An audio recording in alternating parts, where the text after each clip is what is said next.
Bem-vindos a mais uma edição do Pérolas a Porcos, um podcast sobre vinhos, produzido e apresentado por mim, Vasco Cotovil.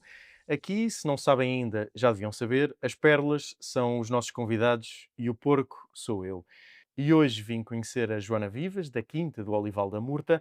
A Joana, para quem não sabe, é, ou melhor, era arqueóloga e, embora tenha nascido em Lisboa, foi aqui, entre a Serra de Monte Junto e o Mar do Oeste, que cresceu. Cresceu ela e a paixão pela vinha, e depois da morte dos avós, a Joana foi uma de 5 primos, a quarta geração deste projeto familiar, que decidiram assumir as rédeas e dar um novo rumo à Quinta do Olival da Murta. 12 anos depois, se não estou em erro, estamos aqui. Joana, bem-vinda. Já vamos aprofundar a vossa história. Antes, uma pergunta sugerida pela nossa anterior convidada.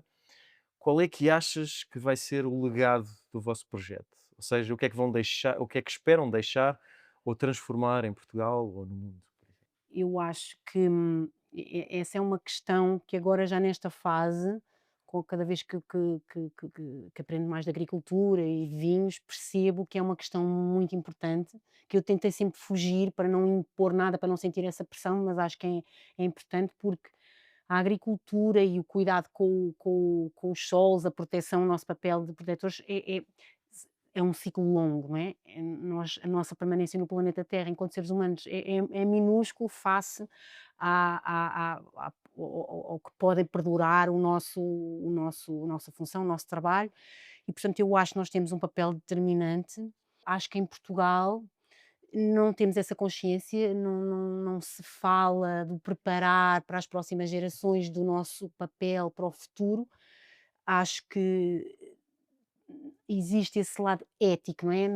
Toda a nossa intervenção pode prejudicar quem vem a seguir portanto, eu acho que devemos pensar todos mais sobre isso. Em relação ao nosso legado propriamente dito, acho que é aquela questão muito simples, mas muito fácil de executar, que é poder deixar as coisas melhor do que quando comecei, não é? Poder deixar melhor, e quando eu digo melhor, acho que é no sentido de um equilíbrio, de trabalhar mais em conjunto com a natureza do que propriamente explorar a natureza. E acho que vimos numa época em que víamos a natureza e os recursos do planeta todos estando ao nosso dispor, não é? Para nós nos servirmos, e agora sinto que quer dizer, é trabalhar em conjunto, não é? Nós também somos só mais um elemento da natureza e acho que é isso que eu gostava de mudar, mudar na nossa forma de trabalhar, poder também passar isso ao meu filho e aos meus filhos, aos meus sobrinhos, ou a quem venha, mas sinto que vai ser um passinho minúsculo, não sei se vamos deixar um legado. Apesar dessa ambição toda, vocês, quando começaram, os 5 primos, nenhum de vocês tinha background em viticultura ou enologia ou sequer agricultura, não é? Não. Como é que decidem juntar-se para abraçar este projeto? Foi difícil trocarem, não sei se estavam todos aqui na zona, mas foi difícil trocarem a cidade pelo campo? Nós já morávamos cá. Quando eu digo primos, somos 4 irmãos, eu e os meus 3 irmãos e um primo. Na verdade, há um primo só, são 4 irmãos e um primo, embora isto esteja inserido, posso aqui dar esta nuance, isto está inserido num projeto familiar maior, que tem também outros primos que vivem ainda em Lisboa, mas que também estão todos inseridos neste projeto familiar. Hum, e isto começou aos poucos, não é? Depois dos meus avós morrerem, da minha avó, na verdade, foi com a morte da minha avó que houve aqui um salto. O meu avô ainda estava vivo quando nós começámos, e isto começou gradualmente. Eu fui a primeira, eu sou a mais velha da minha geração. Foi aqui, quer dizer, isto juntou-se aqui uma série de coisas. Eu tinha vontade de vir e, na verdade, o resto da família também estava a pensar o que é que vamos fazer com a quinta. Mas eu já cá morava, não é? Nós já cá morávamos, e os meus irmãos e o meu primo já morávamos aqui, nós já morávamos, nós não viemos de Lisboa nessa altura. Eu vim com 10 anos, os meus irmãos um pouco mais novos, o meu primo também, mas já cá morávamos, já fazíamos as vindimas, portanto já éramos do campo, né? Já a Uhum. parte em que tínhamos vivido na cidade já era menor em relação ao período vivido no campo. E isto era a nossa casa, não é? Portanto, havia já esse sentimento de tomar conta, não é? Do mais que ser agricultor, mais que fazer viticultura, havia uma sensação de cuidar de uma terra, não é? E acho que foi isso que pesou e foi isso que fez com que eu tivesse vontade de vir. Embora eu sou arqueóloga, como disseste, já era terra, não é? Já é trabalhar com a Uhum. terra, trabalhar com a paisagem, trabalhar com a enxada, já havia esse lado de ligação à natureza e eu estava um pouco satisfeita com essa minha vida. Era uma vida já com uma frustração acumulada, tinha trabalhado em investigação, depois tinha passado para a arqueologia empresarial, mas neste país não se investe muito no nosso património, não se cuida, nunca há, fica sempre para último, não há dinheiro nunca que chega ao cuidado do património e eu estava a trabalhar nas obras públicas, barragens, autoestradas, e portanto estuda-se imenso tudo naquele momento, a fase do estudo de impacto ambiental, depois a parte do acompanhamento de obra e depois a seguir vem uma máquina que arrasa tudo, normalmente. Portanto, isto era aqui uma dicotomia de estar com muito detalhe no estudo, mas no fim era tudo para arrasar e isto começa aqui a não bater muito certo na cabeça, não é? A pessoa começa a questionar-se se isto é só, na verdade, os arqueólogos estão para legitimar uma destruição, não é? Eles vêm dizer, sim senhor, estuda-se isto tudo, sim senhor, podem destruir, avancem. E isto não fazia sentido e acumulava já muitos níveis de frustração que enquanto jovem uma pessoa ainda pensa que vai mudar o mundo e depois percebe que está só a entrar é numa engrenagem que é muito difícil romper. E portanto eu na verdade acho que estava à espera aqui de uma janela para saltar desse mundo e surgiu, não é, essa oportunidade de vir para aqui. Os primos, os restantes primos, foi faseado, foram vindo de forma faseada. O projeto nessa altura da quinta, com os meus avós, já só vendia uvas, Hum. tinha pomares de maçãs e peras que estavam alugados, mas, era um processo que não estava com um projeto futuro, eles não tinham pensado o que é que ia ser, a minha avó era aquela matriarca que dominava tudo e que mesmo que nós dessemos alguma ideia era difícil chegar.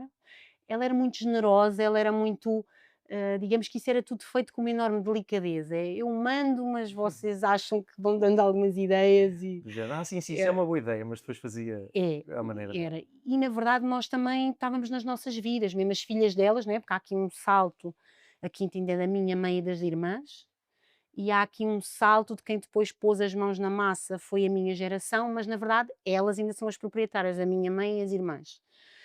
E pronto, e elas então estavam noutras profissões ainda mais distantes, elas nunca tinham vivido aqui, enquanto jovens, só adultas já. E nunca tinham feito vindimas, não é? Portanto, nós já fizemos e, portanto, isto tudo criou algum distanciamento e eu até costumo dizer, não sei se isto é pesar demais, mas nós não éramos uma família de agricultores. Hum. Nós tínhamos terra, eles tinham terra, mas e tomavam algumas decisões e havia um tio bisavô que viveu cá e que fazia a gestão, mas era numa lógica de uma quinta de recreio e era numa lógica de, hum, eh, isto não era o negócio principal da família. Hum. E portanto, o conhecer a terra, o ligar-se à terra, o ver porque é que esta casta é daqui, porque é que não dá, o que é que tem lógica aqui na região, essa ligação propriamente ao chão, eu acho que havia um distanciamento, não eram agricultores, eram empresários que também tinham uma quinta, fazia-se aqui um vinho a granel, mas era outra Ok. lógica. Hum, 5 primos, quem é que faz o quê? Eu sou o mais velho, não é? Eu sou o mais velho e sou o que vim para cá primeiro, não é? E sou responsável.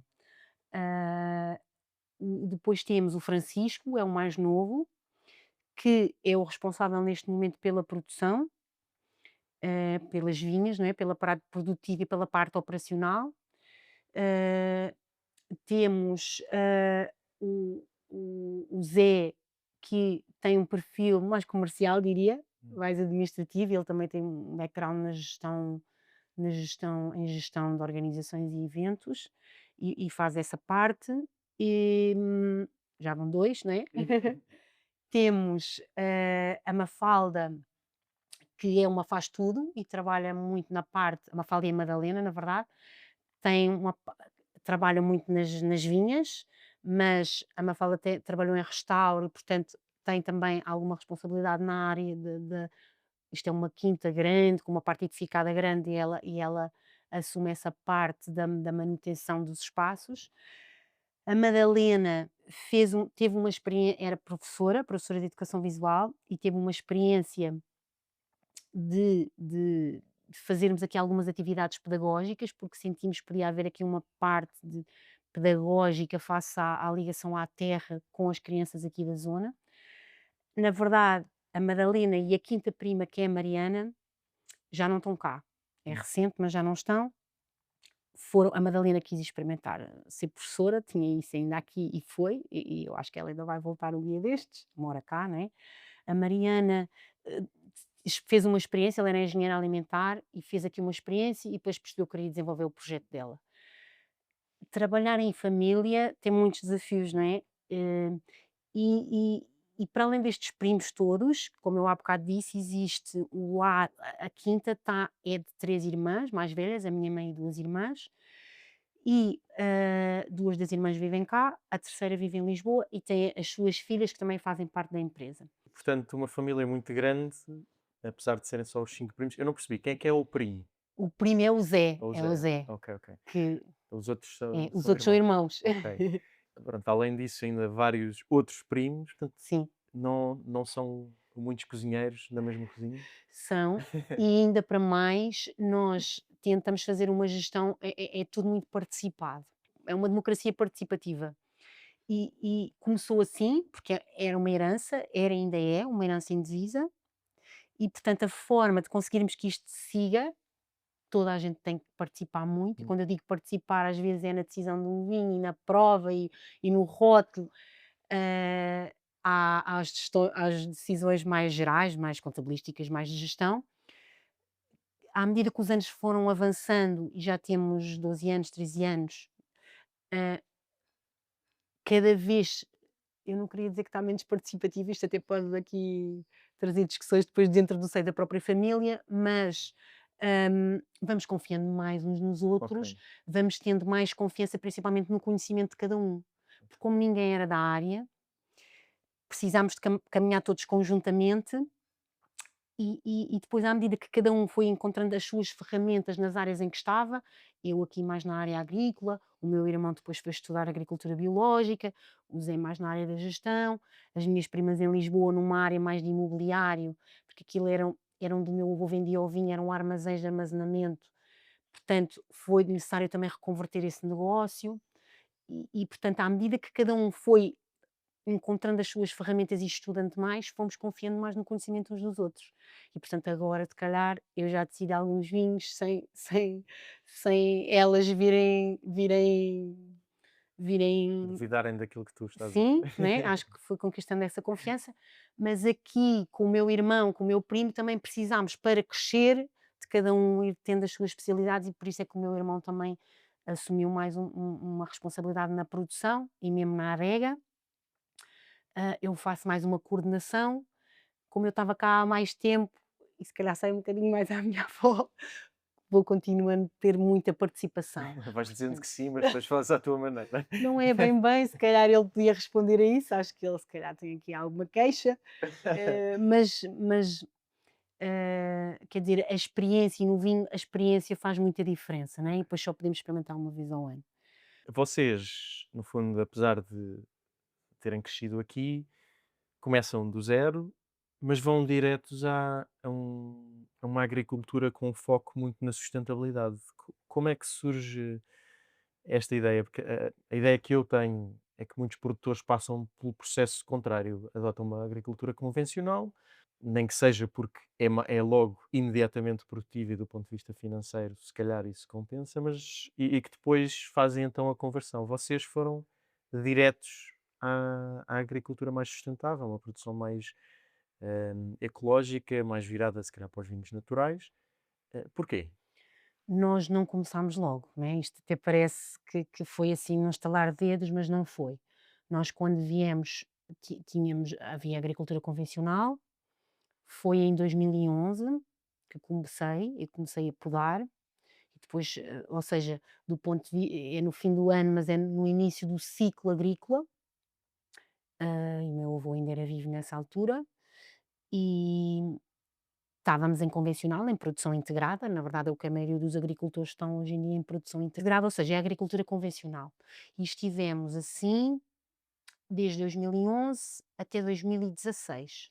O que nos levou a seguir este caminho logo da sustentabilidade e de uma preocupação com o meio ambiente, e agora estamos em agricultura biológica mesmo certificada, foi a tomada de consciência, né? Quando temos que fazer, quando temos que aplicar os produtos, quando tomamos consciência do que é a agricultura, não é? E do que é necessário para produzir fruta, bens alimentares, em modo dito convencional, não é? Com o uso de produtos químicos e produtos químicos de síntese, há outra consciência, né? Hum. Nós já tínhamos a nossa família, nós já tínhamos algumas questões ligadas à ética, já éramos ligados à natureza.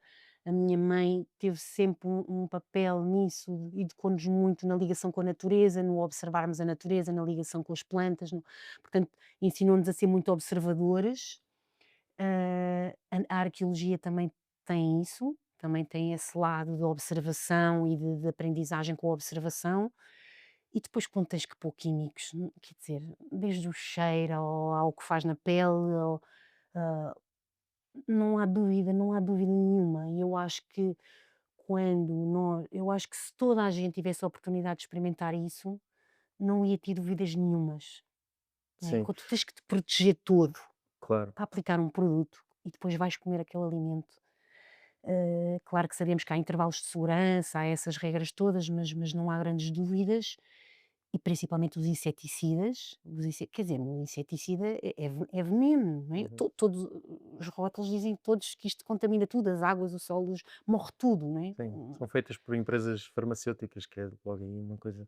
Mas isto É, foi um processo gradual, isto foi muito mas, gradual, se quiseres eu posso explicar. mas eh, acho que acaba por ser interessante, porque uma vez numa feira em Londres, eu não sei se tu te recordas, tu disseste-me que não gostavas do termo vinhos de pouca intervenção, porque este tipo de agricultura, este produzir vinho desta maneira, vos dá muito mais trabalho do que se fosse uma agricultura convencional e se tu depois também o processo na adega envolvesse mais destes químicos. Para quem está a começar, então, deve ser ainda mais trabalho, ainda mais difícil, porque precisamente não, se calhar não tem a noção de como é que, Uhum. de como acautelar melhor as coisas. E a agricultura, quer dizer, nós quando produzimos numa escala grande, seja a agricultura, seja todos os processos industriais, não é? De comida, produzir um pacote de bolachas, todos os processos industriais têm que obedecer a uma lógica de normalização e de padronização, e quer dizer, e toda a sociedade evoluiu para isso, foi uma aprendizagem por Hum, produzirmos em escala massiva. Quando tu tentas conhecer ao detalhe as coisas, e quando eu cheguei, eu tinha vivido aqui, eu tinha feito vindimas, e com os meus irmãos, os meus irmãos e meus filhos a mesma coisa, tiveram que ter a mesma visão, porque hum, quando tu não tens formação, tu tens que primeiro observar para perceber o que é que tens à tua frente. E depois estás a ter, é quase uma descoberta, não é? É quase o que é que está aqui, o que é que vamos fazer. Eu não ti A minha avó tinha morrido, o meu avô estava muito afetado pelo facto dela ter morrido, vinha de uma lógica de industrialização e ele sim tentar ainda nesse caminho da industrialização, portanto foi todo um olhar novo, foi quase uma descoberta e portanto tu começas a perceber que isto não é igual, não é? Que a quinta não era toda igual. uhum. E começas a tentar perceber o que é que vais fazer, o que é que vais pegar, para onde é que vais olhar, quais são os problemas, começas a ver que nem os problemas são todos iguais, as castas não são todas iguais, portanto, a arqueologia também me trazia esse detalhe, essa observação do detalhe, e começas a perceber que não vais ter soluções únicas. Podias ter sim, podias ter de vamos pôr aqui adubos à fartazana e isto vai ficar tudo igual, vamos. hum, e nós nos primeiros anos tivemos apoio técnico de viticultor, engenheiro viticultor, Manuel Botelho, depois assim quando demos o passo para o vinho, precisávamos de apoio do viticultor barra enólogo, Rodrigo Martins, portanto, isto não apareceu aqui num estalar de dedos, não é? Isto foi tudo gradual e vem tudo de uma observação. E depois há outra coisa que eu acho que também tem a ver com sermos uma família, que é, para fazeres com qualidade, para fazeres com cuidado, tens que estar atento aos detalhes, não é? E se queres fazer, é muito difícil diferenciarmos, fazermos, mesmo com esse detalhe e com esse cuidado, se for tudo igual, não é? Se for Uhum. tudo chapa 27, como se diz. Portanto, isto foi-se conjugando tudo. E a agricultura biológica também te dá que tu tens que olhar para as vinhas ou para a natureza toda, não é igual, não é? Uhum. E acho que foi isto tudo que trouxe isto foi-se juntando tudo, não é? Num puzzle que se vai juntando e que as peças começam todas a fazer sentido. Ah, o lado muito importante é esta ética de estar na vida, não é? De fazer um trabalho honesto, de tentar não chegar aqui e pensar que nós é que mandamos na natureza e olhar como um Deus sobre a natureza, antes sim aprender com ela. E depois as coisas estão todas ligadas e vão todas fazendo sentido. Mas se quiseres também te posso resumir aqui assim os passos que foi primeiro deixar de usar herbicidas, depois experimentar numa parcela um bocadinho mais posta a sul, mais seca, experimentar bio ali, portanto usar só produtos químicos sem químicos de síntese, naquela parcela que era um bocadinho mais isolada, mais ventosa, mais posta a sul. Depois convencer a família a dar o salto para o bio para tudo, porque era muito arriscado portanto isto foi tudo, é uma descoberta do sítio, das vinhas, do que é que temos, mas também de um tentar eu própria mentalizar-me e crescer, eu, o Francisco, o Zé e a Mafalda e a Madalena, porque depois também tínhamos que explicar isto à restante família e tentar convencê-los que era possível. Depois temos as vinhas certificadas em bio desde 21, as nossas primeiras colheitas, portanto, são precisos 3 anos para a certificação, em 21 são certificadas. Só pusemos nos rótulos em 23, Ok. portanto é todo um caminho, não Sim, foi sim. assim tão Se calhar então rápido. passamos à prova do primeiro vinho que é o que tu trazes, Uhum, que é um Serra Oca Moscatel Graúdo 2023. Serra Oca porque, uma citação de Saramago, porque a uhum. serra aqui diz-se que a Serra de Monte diz-se que é oca. E voltando, não fugindo da questão da sustentabilidade e do vosso Da percurso. baixa intervenção também não falei disso, estou agora a Não, não, pensar. não, acho que vamos tocando. Tu sentes que houve uma evolução nos vossos vinhos desde que começaram a aplicar estes processos? Ou melhor, desde que começaram a seguir este caminho mais biológico? Eu sinto que, eh, em relação à viticultura e ao estado das vinhas, da qualidade da uva, não tenho dúvidas nenhumas. Eu ainda colhi uvas que não eram bio até, até 2016, 2016, sim. Ah, portanto, em termos de viticultura, eu vi claramente a diferença. Vi um equilíbrio nas vinhas que antes não via, portanto, o equilíbrio que existia antes não era real, era à conta de uma intervenção química, não é? Que Hum. sustentava uma aparência de equilíbrio nas vinhas. Portanto, e mesmo os próprios desafios de conseguir produzir uvas em bio, em convencional ou em biológico, eu não tenho dúvidas nenhumas. Há um equilíbrio, há um sabor, há uma própria facilidade na resistência à umidade, aos milhos ou aos oídios, uma resistência das videiras às doenças e aos fungos totalmente diferente.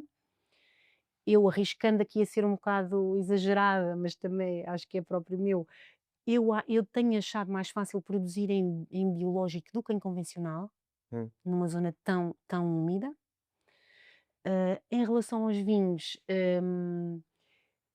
Eu acho que a nossa mudança e a nossa evolução prende-se principalmente ainda com a nossa aprendizagem. Hum. Uma coisa é nós decidirmos, vou fazer um vinho, não é? Partir de um vinho que tu decides na tua cabeça e partes dali, vou arranjar as uvas e vou fazer isto porque é uma ideia que eu tive, gostei muito deste vinho, provei no algures, faz sentido, pode fazer sentido financeiramente, pronto, há muitos caminhos.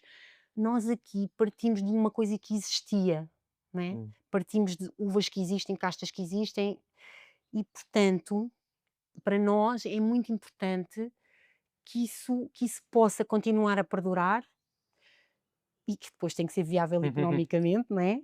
Sim. Portanto, trabalhar de uma fruta que já existe e caminhar para vinhos de qualidade, não é? E vinhos que nós nos revemos, vinhos que achamos que são sérios, vinhos que achamos que se podem destacar e que podem ser apreciados. Este apuramento do vinho vai-se fazendo ao longo do tempo, de ano para ano, é um cozinhado que só se pode experimentar uma vez ao ano. Estamos contentes com a nossa evolução, acho que ainda podemos evoluir Hum. mais,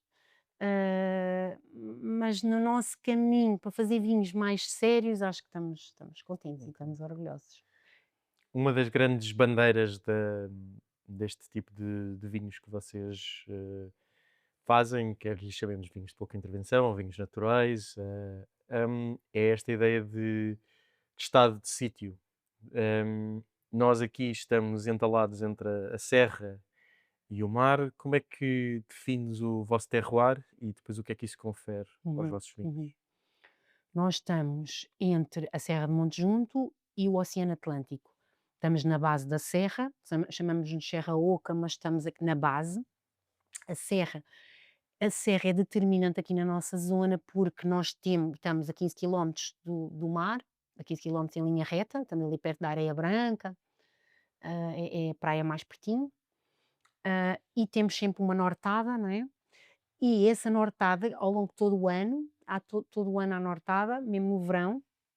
Ah, essa nortada que é de noroeste, traz-nos sempre um vento fresco, mas, a serra faz de barreira para as nuvens que vêm todas do mar. As chuvas normalmente são sempre trazidas do noroeste, quando vêm do interior ainda são piores, ainda trazem mais preocupação, quando vêm de sul e de Soão, os ventos de Soão.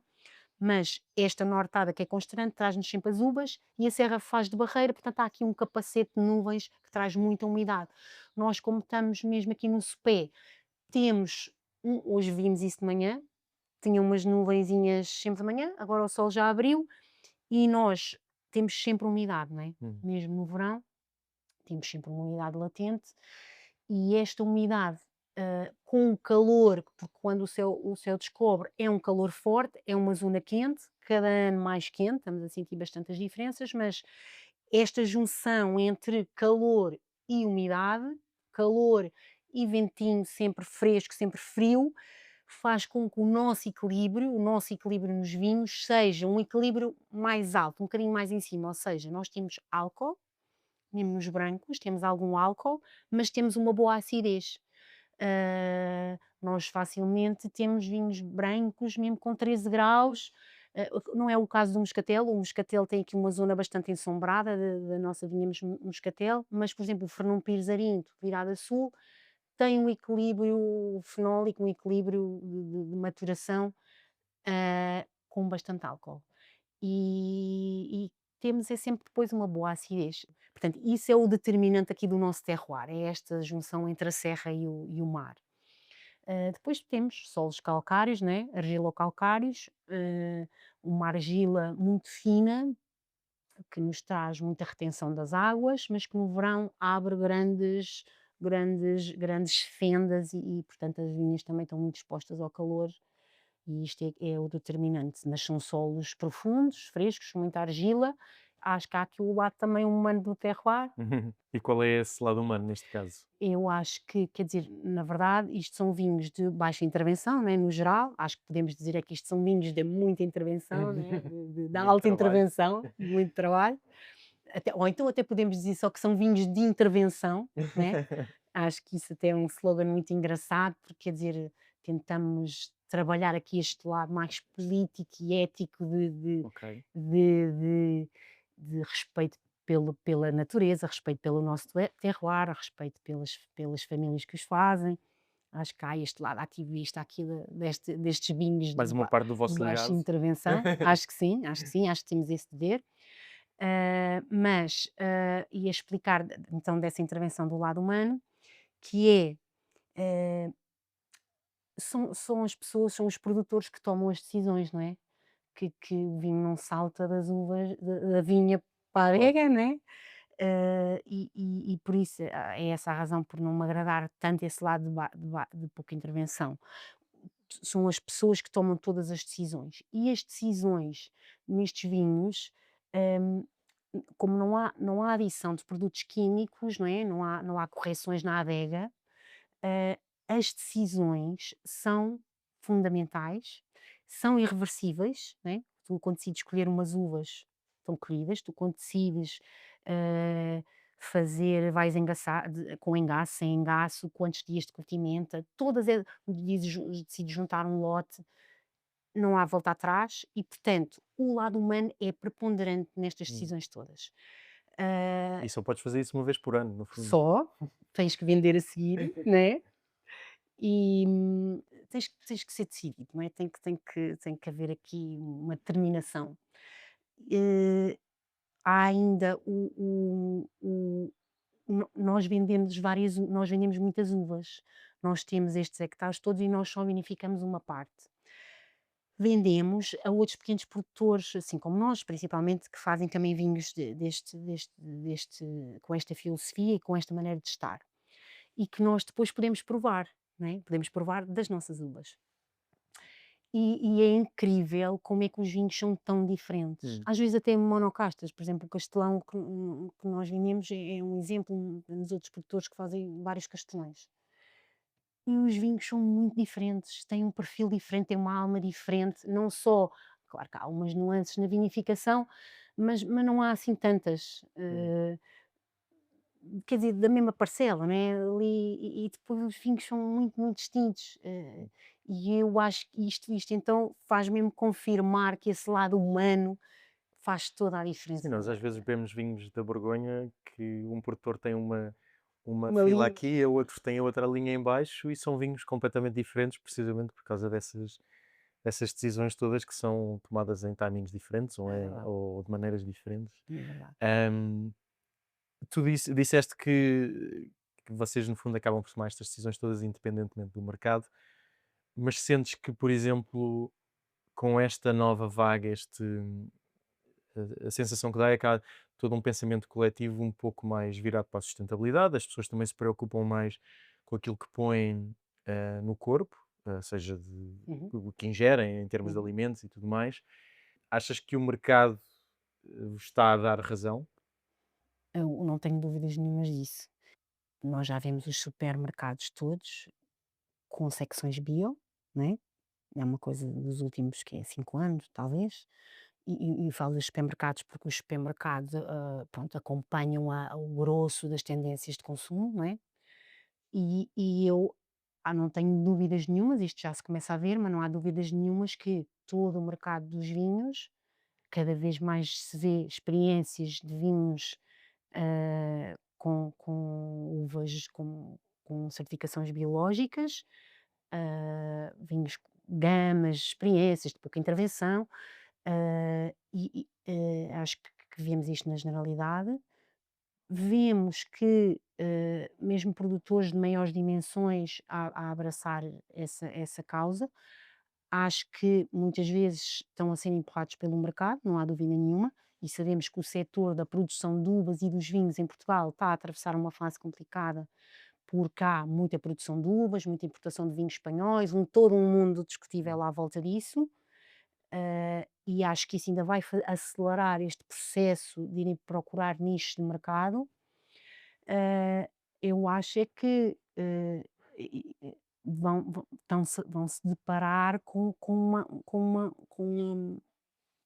uma qualidade de uvas, e acho que vai ser uma descoberta que vai confirmar talvez terem ido atrás desta tendência por questões meramente económicas ou de tendências de mercado, mas que vai ser uma Hum. feliz descoberta para perceberem que há uma identidade que podem ter e que uvas produzidas com qualidade e que menos adição de produtos químicos ou menos manipulação dos vinhos, das uvas na adega, vai fazer sobressair as suas identidades.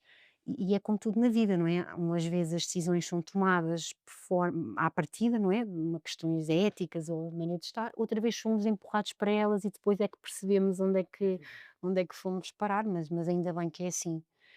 E eu acho que ainda vamos ter aqui uma fase em que se vai cair no erro de agora tudo igual, mas em bio, não Uhum. é? Ou seja, produzir em escala maciça e em bio. Eu percebo que tem que haver vinhos, produzidos mais massivamente e mais normalizados, mas tenho receio que continuemos no paradigma de esgotamento dos solos, de exploração dos recursos, e acho que ainda temos um caminho grande para percorrer até chegarmos todos a uma escala mais pequena, mais viável, mais focados todos na qualidade e na autenticidade do que na escala. Antes de passarmos à frente, queres-nos falar um pouco sobre Uhum. o vinho que O estamos a beber, moscatel, o Serra sim. Oca Moscatel Graúdo Este 2023? este é um vinho feito só de uvas moscatel, moscatel graúdo, é a mesma coisa que o moscatel de Alexandria, moscatel de Setúbal, uma uva de bago grande, boa para comer também. Ah, este vinho, é feito com portanto, é com uma cortimenta, é um branco que, fica há alguns dias em maceração, neste caso de 23 ficou 5 dias, em maceração com as películas. E depois, é prensado e segue o seu caminho de estágio, continuação de fermentação, em cubas de inox. Faz mala lática e é um branco que pode perfeitamente acompanhar a comida, tem alguns taninos, é um branco feito para ir à mesa. O que eu gosto mais de contar acerca deste vinho, e por isso é que eu escolhi, este vinho, prende-se com o caminho que nos levou até este vinho, que é não tanto o que está em si, o que está dentro da garrafa, mas foi o caminho até ela. Nós, já fomos nós, já foi a minha geração a plantar estas uvas, esta vinha, tirámos Vital, arrancámos uma vinha de Vital, que aqui na base da Serra de Montejunto não é tão interessante como no alto da serra, nós arrancámos e, nessa fase ainda só tínhamos feito uma experiência de um vinho tinto. Ainda vendíamos a maioria das uvas e estávamos nos 2 caminhos, precisávamos de valorizar um bocadinho a venda de uvas, mas já queríamos crescer nos vinhos. As uvas moscatel eram uvas que eram um bocadinho mais valorizadas aqui na região, isto sempre foi uma região de grande quantidade de uva, de vinhos a granel, de vinhos de pouca qualidade. O Cadaval então, nem ninguém diz que faz vinhos no Cadaval, tinha péssima fama de vinhos a martelo, uma zona muito úmida, não amadureciam e, era isso. Então nós plantámos esta casta com a ideia de ainda continuar a vender as uvas, mas a um preço um bocadinho melhor e por outro lado, pensávamos em poder fazer um branco mais sério com estas uvas. Porquê? Porque este moscatel era valorizado aqui na região, mas valorizado nos brancos leves, que existe até uma certificação destes brancos leves. São vinhos que são feitos com, pouco álcool, prensas diretas, não é? Vinhos que a ideia é serem mais simples, para ser consumidos em mais quantidade, que ficam com algum açúcar residual e até com adição de algum gás. É um branco leve para beber às litradas. Esta uva é muito aromática, tem uma sensação de doçura, portanto agradava muito nesse perfil. Nós quisemos, com este vinho, tentar fazer um branco mais sério, que pudesse acompanhar a comida, um vinho com mais complexidade com estas uvas. Foi esse o nosso desafio, de tentar trazer alguma complexidade e que o moscatel seria viável para não fazer só suminhos, não é? Uhum. E que seria possível fazer um branco sério e até com alguma austeridade, diria eu, não sei se estou a exagerar, mas E estão temos feito. contentes com o resultado? Nós estamos contentes, foi um caminho, foi uma aprendizagem, fizemos muitas experiências. Agora, já desde o ano passado, acho o ano passado, a colheita de 22, ah, acho que encontramos aqui uma fórmula que estamos contentes, embora haja sempre aqui as variações do Hum, ano, mas, fazemos, temos há muito cuidado com a data da colheita, é fundamental, porque este vinho sem acidez, é só fruta, não é? O moscatel é muito exuberante, muito uhum. aromático, muito enjoativo, a pessoa até fica surpreendida, mas para beber mais do que um copo já é demais, então tem que ter boa acidez, a data da colheita é fundamental. Chegámos a experimentar 2 colheitas, uma mais em verde, outra um bocadinho mais tardia, e depois, percebemos também que o próprio cacho se equilibra, tem uvas que ficam muito verdes, as que estão mais à sombra, as que estão mais expostas ao sol ficam mais maduronas, portanto o próprio cacho se equilibra, e depois adicionamos o engaço. Fomos também experimentando e agora adicionamos 100% do engaço. Houve algum receio em quando começaram todo este processo? E calculo que também, quer dizer, ao longo das várias etapas, porque vocês no fundo partem de ter de arrancar vinha para plantar, esta Exato. casta, e como tu dizes, há assim uma certa ideia de que o moscatel está muito associado à zona de Uhum, Setúbal, onde há uhum, muito mais uhum. calor, onde o vinho tem um perfil muito mais exuberante. E é uma daquelas coisas que parece-me que é uma daquelas castas que as pessoas gostam de, ou se adora ou se odeia, no fundo. É verdade. Não sentiram que havia esse risco de as pessoas pegarem numa garrafa e você, ui, moscatel, E isso continua-nos a acontecer. ok. Isso continua. Há muitas pessoas, principalmente pessoas que estão habituadas a provar muitos vinhos, né, pessoas mais alguns, apreciadores de vinho, então querem coisas mais vinosas, não é, e fogem um bocadinho. E nós insistimos porque achamos que é mesmo um desafio engraçado e que o vinho surpreende. Ainda por cima ele no aroma continua a ser bastante exuberante, ma depois na prova é completamente seco e mais contido, mais elegância. Mas isso também foi um desafio, não é? Isso foi um desafio para nós. E nós sendo um produtor, de uma zona que há e de um país que há tanto vinho com tanta qualidade, tantos produtores, a região de Lisboa também tem imensos produtores com estes com vinhos de intervenção, tentando fugir aqui à baixa intervenção. Hã, Também quisemos procurar o nosso lugar, não é? Ok. O facto também de partir de coisas que existem, porque neste caso nós queríamos vender as uvas, portanto, precisávamos ainda muito vender as uvas. Nós temos uma tinta Roriz que também é parecido, nós tínhamos as uvas, o que é que vamos fazer com isto? Ah, estes desafios que acabamos que quem tem chão, quem tem terra, quem que se obriga, que se impõe a si próprio, acho que no fim depois também, primeiro tem que estar muito convicto, tem que estar muito convicto para levar a sua ideia avante. E depois, faz com que nos diferenciemos, no Ok. fim.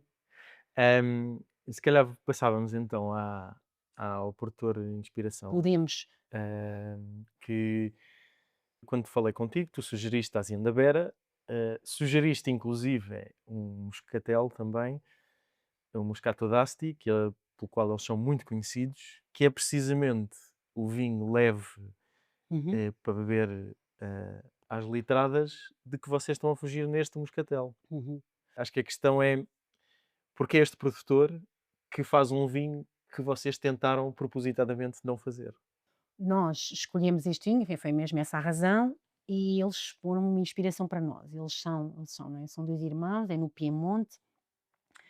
Ah, eu eu acho que eles têm esse vinho de moscatel na zona da Asti, que ainda se quer dizer, se nós aqui com os brancos leves de moscatel é uma questão, né, dos vinhos docinhos e suminhos, eles então, quer dizer, é impossível fugir ao moscato de Asti que está pelo mundo inteiro, não é, vinhos com imenso açúcar e eles não puderam fugir, não é.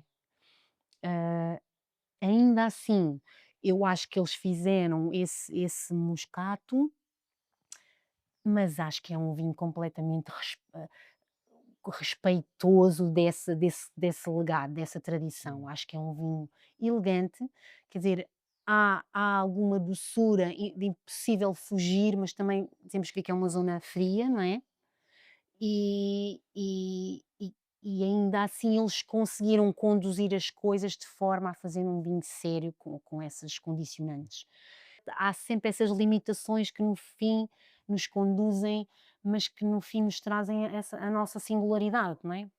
É engraçado que o vinho é tão popular que eu não consegui arranjar uma garrafa desse Moscato d'Asti. Trouxe Pois.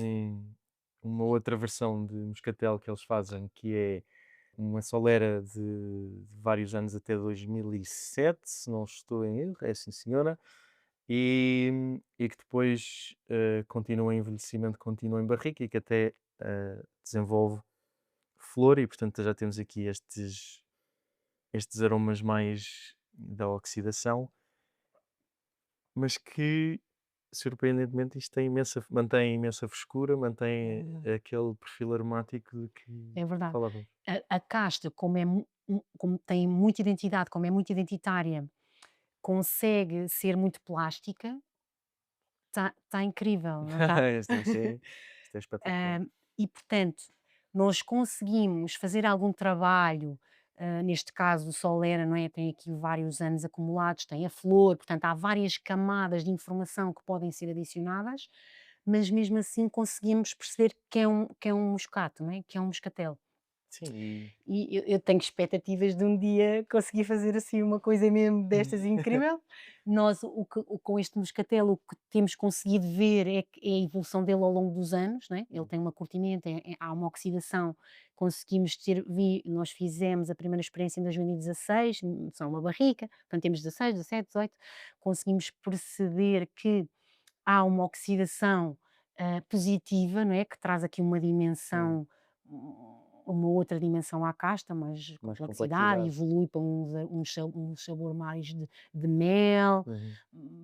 mais cítricos ainda, mas uma laranja, com pota de laranja, assim, fica mais um vinho de sobremesa. Sim. Ah, mas mantém a identidade da casta, por ter tanta personalidade, não perde. E eu acho isso interessante nesta casta, acho que é muito engraçado e traz É essas giro ver que, por exemplo, neste exemplo, um bocado à semelhança do vosso, hum, a acidez aqui faz um trabalho muito importante no fundo, a domar essa exuberância toda, e o vinho tem aqui um prolongamento é verdade. muito interessante. Ainda assim, estamos a falar de Piemonte, portanto, uma região muito mais interior, Uhum, muito mais longe do mar, uhum. menos argila, mais calcário, bastante um terroir, no fundo, bastante diferente do vosso. É, mas eu acho que o calcário, que é a matriz, não é? O calcário permite uma expressividade dos vinhos incrível, não é? Acho que isso pode aqui mesmo, não tenho a pretensão que Lisboa tenha essa expressividade do Piemonte e tenha, acho que não, claro que não. Embora em Portugal, quer dizer, nós temos ainda muito pouca experiência de várias gerações. Acho que o Pedro Marques também falou disso. Quer dizer, nós estamos ainda muito, é ainda muito incipiente o nosso conhecimento do nosso terroir, Hum. com um conhecimento acumulado de gerações. E Sim, não é como a Borgonha que os climates estão todos não, definidos. nós ainda não temos isso, não é? Acho que precisamos disso. Quero ver se não imponho isso muito ao meu filho e aos meus sobrinhos, mas eu não sei se vou conseguir fugir a isso. O Diogo Porque Baeta, o nosso primeiro convidado, dizia que é o trabalho, eu disse que é o trabalho de uma vida e ele disse, ou de várias vidas.